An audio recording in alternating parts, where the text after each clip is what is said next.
everyone, so I'm talking about things in romance I don't care for.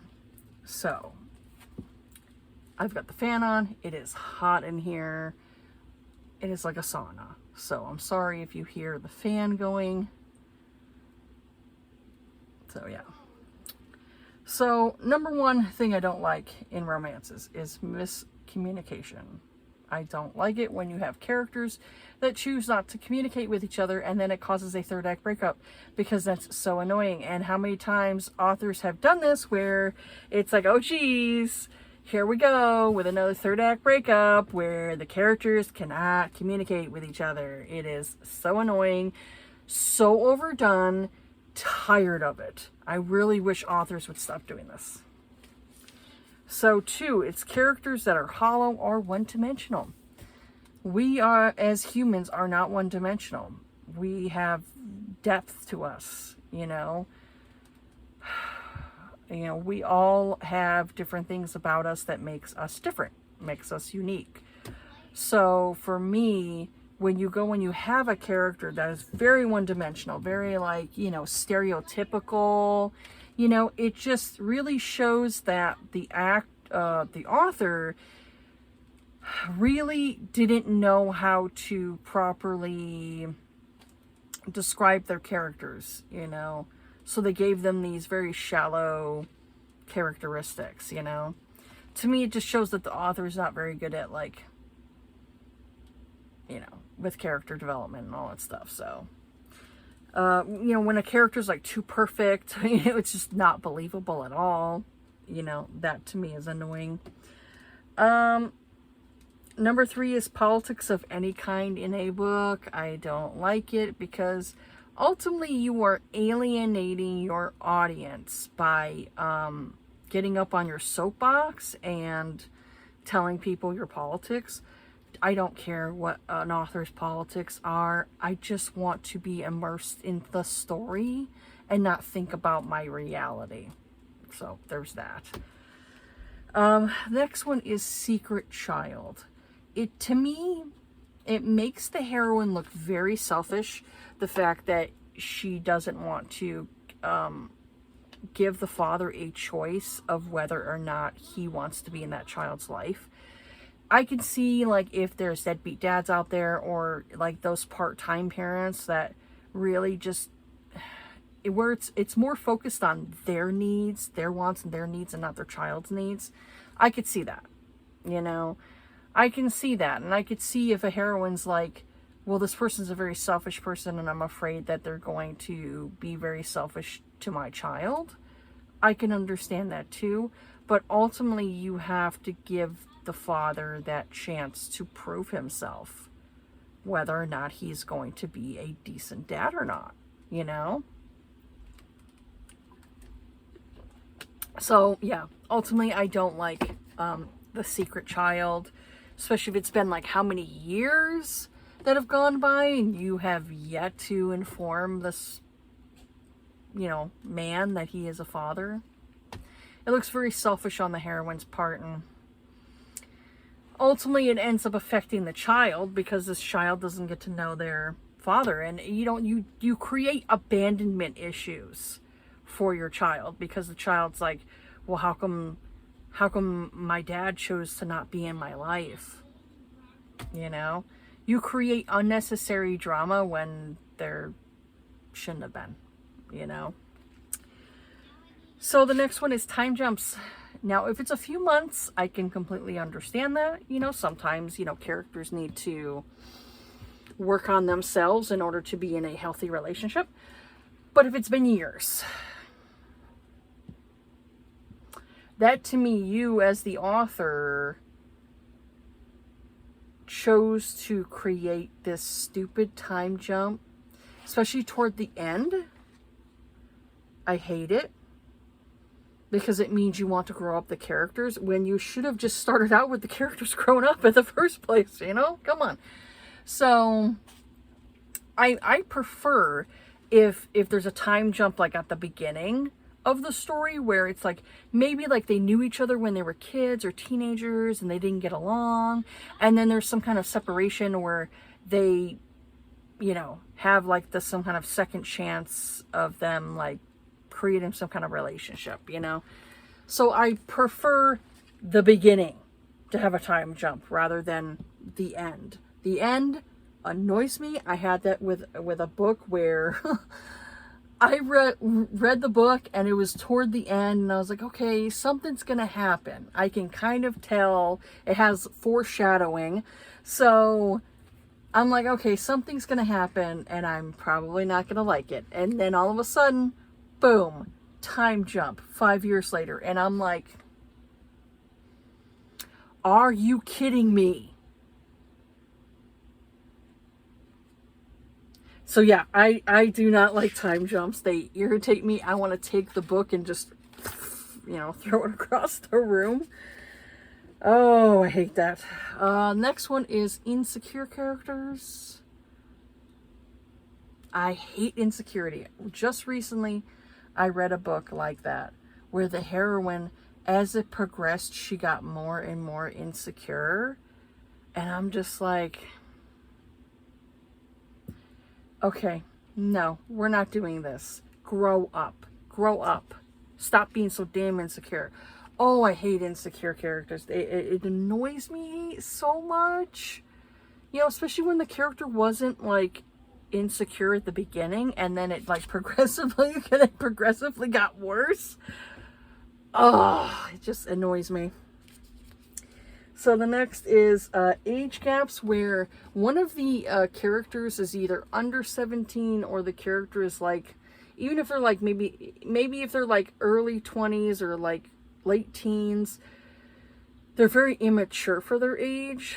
Like I could see, like, say if a 20-year-old is dating a 40-year-old, I could understand and believe the romance if, say, the heroine was like very mature for her age, like maybe she had to grow up really quick, you know. Sometimes that happens with characters where it's like they are kind of like old before their time, you know, because maybe they've gone through like a rough childhood that kind of grew them up really quickly. But most times if I'm reading a romance, I prefer it to be like the younger person to be around their mid-20s or so, and then I can believe the romance better. I can believe that this couple will last if, you know, I feel like both of the characters are mature. Sometimes an older character will be like very immature, even though they're older, they're immature. You know, there's that saying that goes, growing old is inevitable, but growing up is optional. You know, that's true. So there is that. So yeah, I want both parties, no matter what their age, to be mature. So the next one is insta love. Love a lot of times gets confused with infatuation. And then later on you're like, you know, after you're not in that relationship anymore, you're like, oh, you know what? I didn't love that person. I thought I did, you know, because you kind of like have the rose-colored glasses where, you know, you kind of like hung the moon with this person, and really, you know, you didn't have that connection that you thought you did.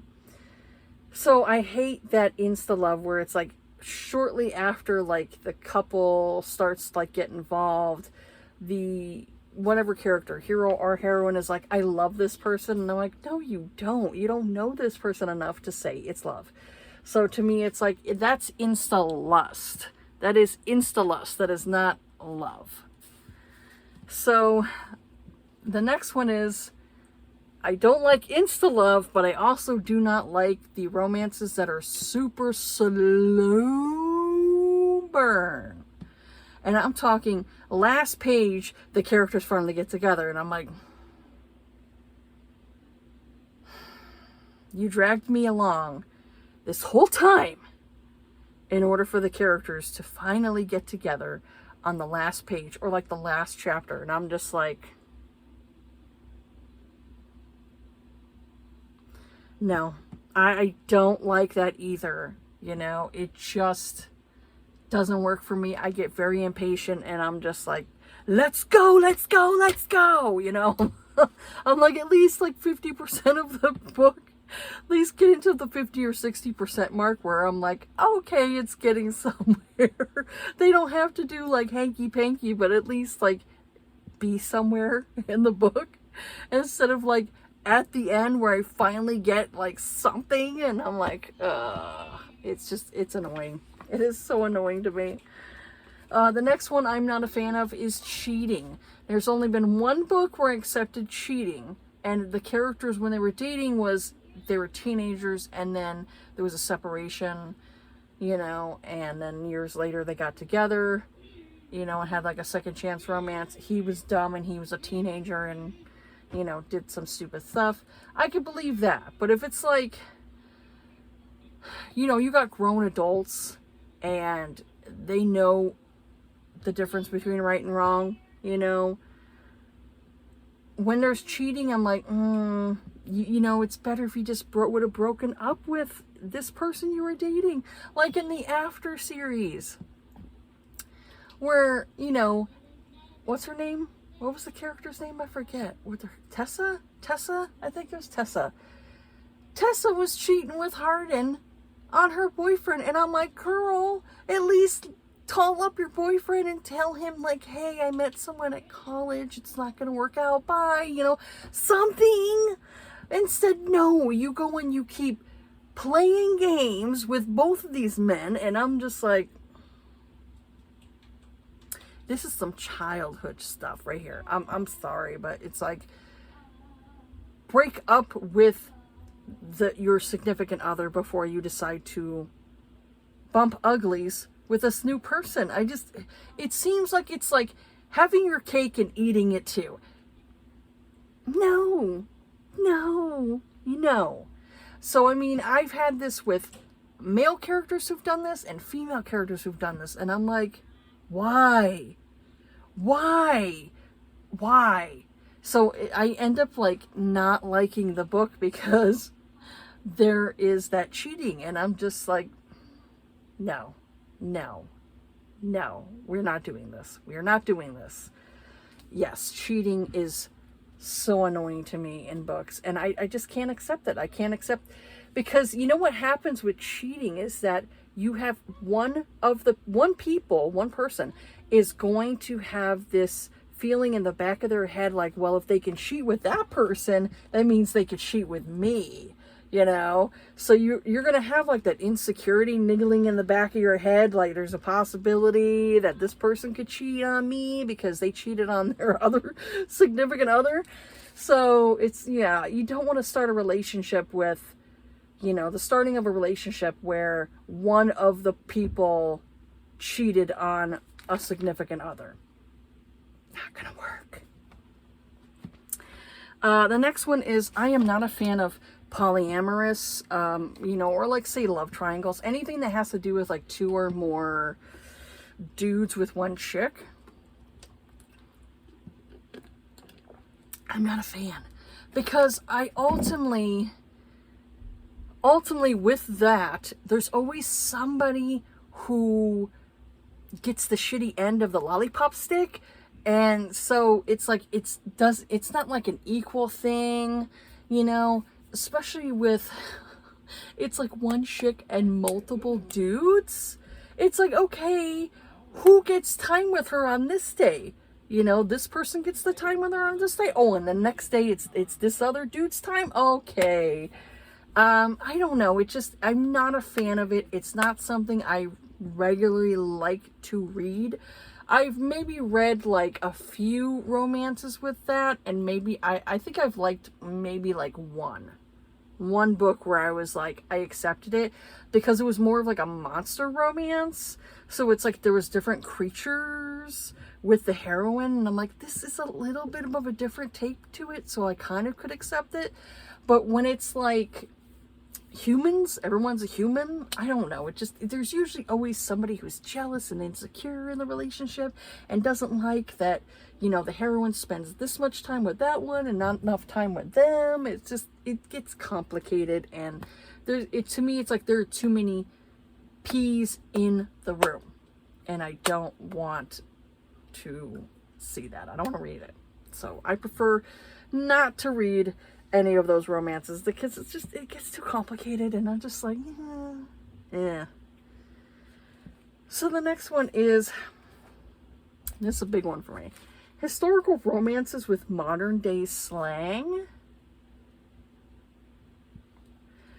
There's a lot of newer historical romances, and to me, I feel like they're trying to market to like a bigger audience, and so they'll go and they use more today's slang to do a historical romance, and I'm like, it doesn't work, because during that time people didn't speak like that, they didn't talk like that, and now you're taking our modern way of speaking and putting it into historical, and it like it doesn't work like that.